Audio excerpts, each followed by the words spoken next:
Bapaknya pujangga banget anjir. Bukan pujangga, justru gue malah gue punya pemikiran gini. Ini dari dulu gue punya pemikiran tapi gue belum bisa merealisasikannya ya. Jadi gue pengen tuh kayak gue kenal sama PSK, pelacur jalanan gitu. Gue pengen ngobrol banyak, tapi please kasih tahu gue tuh alasan kenapa lu bisa seperti ini di luar lu berbicara keadaan. Oke, jadi lu maksudnya mau mengangkat sisi kehidupan butterfly gitu ya? Iya. Butterfly. Kupu-kupu. Butterfly night. Iya, butterfly night. Kupu-kupu malam.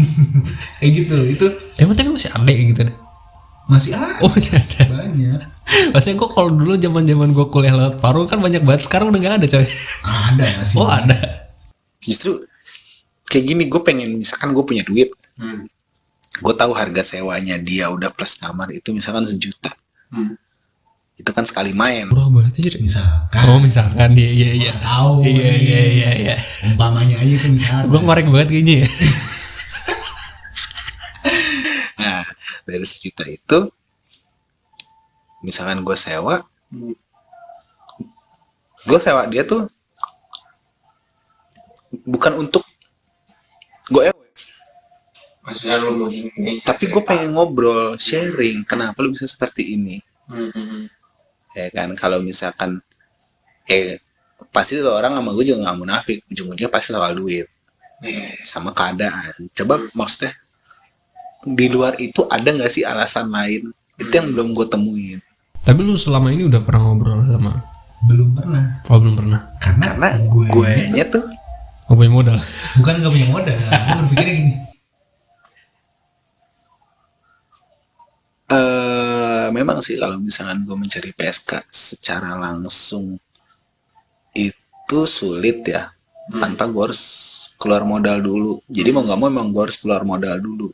Nah permasalahannya gue bukan tipikal orang yang suka jajan, men. Iya, lu tahu lah. Jadi gimana ya, gue Rada males aja lo. rada malesnya ya, walaupun itu duit buat dia ya, gue dengan secara ikhlas, cuman gue harus berpikir takutnya nih kalau misalkan gue ngajak PSKA nih di sebuah daerah ini, gue nggak mendapat jawaban yang gue pengen gitu. Jadi sama aja gue harus ngebongkar modal lagi. Karena maksudnya persepsinya berbeda-beda ya. Iya, itu ya walaupun sebenarnya itu nggak masalah sih. Siapa tahu ada yang mau ngedanain. Oh berarti nyarinya jangan yang 1 jutaan mbak. Kalau mau kayak gitu mah cari 80-an sekalian. Kalau yang segitu mah tua-tua, bray. Gue nyari yang muda juga ya. Bukan yang mau pengen. Ini kayak survei jadinya ya. Iya. Program survei. Maksudnya kenapa? Kok survei sih? Apa sih nama istilahnya? Gue lupa deh. Bener. Survei ya? Survei di data. Oh iya. Di sensus. Iya. Maksud gue kenapa gue mau nyari yang muda kan? Kalau yang tua itu kan pasti mikirnya ya udah gue udah tua mau kerja apa lagi, pasti jawabannya seperti itu. Nah maksudnya kalau yang muda ini gue berpikirnya, halo, lu masih muda, lu masih bisa menjadi yang lebih baik, lu bisa menjadi yang lebih berada, lu bisa kerja keras dengan keringat lu sendiri, walaupun itu juga kerja keras dengan keringat lu sendiri, cuman kan dari segi harfiahnya berbeda. Emang keringetan mereka? Hah? Emang keringetan? Ya, lu bayangin masa lu ngewe nggak keringetan. Lah kalau AC? Ya AC sedingin dinginnya kamar nih, lu ngewe pasti keringetan. Menurut gue sih seperti itu. Aduh, colok mata gue. Ada bagian-bagian yang keringet dah. Punggung gitu misalkan. Kayak gitu. Nah, jadi ya kenapa gue memilih yang muda? Perjalanan panjang. Lu masih perjalanannya panjang gitu. Ya kan? Lu masih bisa menjadi yang lebih baik lagi. Kenapa lu nggak coba lebih baik lagi? Memang itu mudah. Gua akuin lu kerja kayak gitu tuh mudah banget. di dunia ini lu jadi perempuan, lu mau dapat duit itu gampang. Iya. Tinggal lu berani nggak jatuhin harga diri lu. Iya. Tuh menurut gue. Ya, cuman bukan ini sih, bukan jalan pintas lah itu. Iya. Sebenarnya itu bukan jalan pintas, masih banyak jalan pintas lain selain yang itu mah terlalu mudah gitu. Ada yang lebih mudah lagi sebenarnya gitu. Dan halal. Apa tuh? Hah? Jadi istri orang kaya. Sih. Cuman kan nggak semuanya Susah nyarinya. susah nyarinya. Terkadang orang kaya ya mau di madu lu. Berarti mau lu di madu lu. Ibaratnya kan kayak gitu.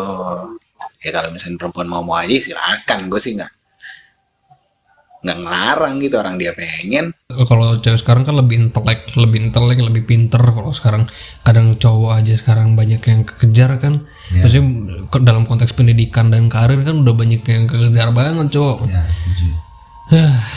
Ya cowok-cewek sekarang mah udah bisa mikir lah, udah pada pinter, udah pada keren-keren. Kayak perbandingannya jauh signifikan banget sih sama dulu loh. Perasaan gue kalau di zaman kita sekolah dulu tuh cewek-ceweknya nggak ada yang liptinan, ya maksudnya ya minimal liptinan lah. Iya. Kalau sekarang tuh dan umur 17-18 tahun tuh udah kayak anak kuliah tuh kalau. Kayak dulu tuh gue Dan cowok-cowok yang sekarang tuh nggak, masih maksudnya nggak ada perubahan gitu loh. Iya. Ya kalau dekil gitu. setuju. Ya dekil-dekil, yang putih mah putih, yang ganteng mah ganteng gitu kan maksud lu. Mungkin kalau yang ganteng pun dia model, cowok Iya. yang model dia modeling gitu kan. Justru dulu tuh gue apa ya, kagum ngelihat di zaman gue sekolah ya, waktu gue SMP gitu. Gue ngeliat cewek ngerokok itu kayak, Wah, banget ya. lu bisa ngerokok, Iya sih, bener sih. kenapa lu ngerokok? Kayak gitu gue bertanya dalam diri gue. Cuman kalau untuk sekarang, gue ngeliat pemandangan anak SMP ngerokok gitu, terus gue jadi bertanya-tanya, lu ngapain sih ngerokok? mungkin ya pandangan gue sekarang ini pandangan orang-orang ketika di zamannya gue waktu gue SMP. Pandangan orang dewasa lah. Orang dewasa juga pasti berpikirnya, lu ngapain sih ngerokok, Cil?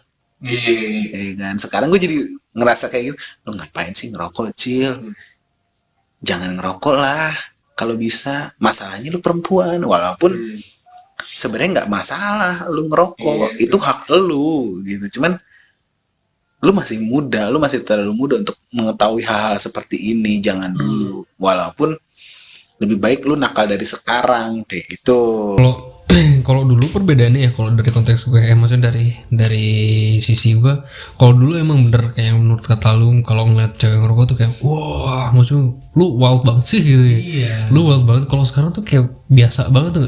Iya. Jadi kayak di setiap tongkrongan tuh ada yang ngerokok gitu. Kalau dulu kan ya cewek ngerokok pasti ngumpet-ngumpet kan. Kayak beberapa teman kita yang kenal aja kan, mereka kalau mau ngerokok pun ya di tempat tongkrongan kita doang gitu. Di tempat lain dia nggak ngerokok kan. Nah kalau sekarang tuh gua nongkrong di sini cewek ngerokok, nongkrong situ cewek ngerokok. Nggak, jadi udah nggak kayak yang, maksudnya bukan hal yang harus dirahasiakan lagi sekarang tuh. Justru kalau dulu tuh gue ngerasa takjub ngeliat cewek ngerokok.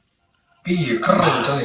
Gila, Keren lu dulu tuh. ngerokok, lu keren lu kayak gitu. Sekarang gue pandangnya, ya gue bukan menjelekan ya maksudnya. Gue biasa aja sekarang ngeliat lu. Kalau lu ngerokok sebagai lu cewek, gue cowok gitu. Oh, mungkin dulu kalau karena kita masih muda kali ya. Mungkin pemikiran gue seperti itu. Anjir, keren banget di cewek ngerokok. Iya, kayaknya lu rebel banget deh. Iya kan, kalau sekarang gue nggak bisa memberikan lu cap rebel, karena lu, gue mandangnya udah biasa, itu udah keseharian lu, udah kebiasaan lu, ya gue biasa aja jadinya gitu. Nah, apalagi yang lu mau tanyain? Enggak, jauh banget nih pembahasannya dari FWB masalahnya. Ini kan ngobrol. Aduh. Gue pertanyaan terakhir deh. Mau terakhir nih, serius. Pertanyaan terakhir, Bray. Kalau masih banyak pertanyaan juga nggak apa-apa, gue jawabin sampai pagi juga gue jawab nih. Ntar gue pusing editnya. Nih, gue bukan pertanyaan nih. Ini gue lebih ke advice. Ini buat advice buat teman-teman anak-anak muda zaman sekarang deh, kan kita udah terlampau tua juga nih masuknya ya. Nah, advice lu buat anak-anak yang di bawah kita nih, ibaratkan dia menemukan kasus yang sama, dia menemukan momen yang sama, itu FWB kan. Nah, advice lu buat teman-teman kita yang di bawah umur kita sekarang apa? Berikan advice terbaik lu.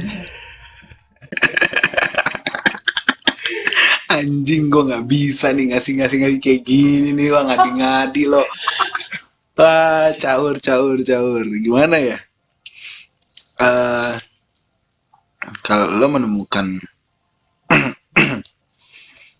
hal-hal seperti ini di hidup lo, sebisa mungkin hindarin aja. Karena apa? Lebih baik lo punya hubungan tuh yang bener aja, yang real aja gitu. Jangan sampai hal kayak gini terjadi sama lo. Kalau misalkan emang lo penasaran, buang jauh-jauh deh rasa penasaran. Gak baik, men. Gua pun yang begini malah pengen ngejauhin. Tapi kalau misalnya emang lo mau nyoba ya silakan sih, tapi jangan sampai keterusan. Jangan sampai keterusan. Jadi harus ini nih, harus cepat-cepat keluar dari dari lingkaran maut. Itu lingkaran maut. Ya kurang lebih seperti itu. Jadi biar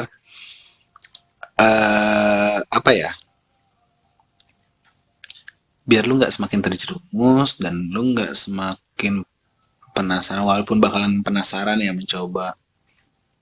Tapi daripada lu takutnya lu FWB malah lu yang dijebak, ya kan? Lu belum siap nikah, tiba-tiba itu kejadian di hidup lo. Pusing, men, pasti. Apalagi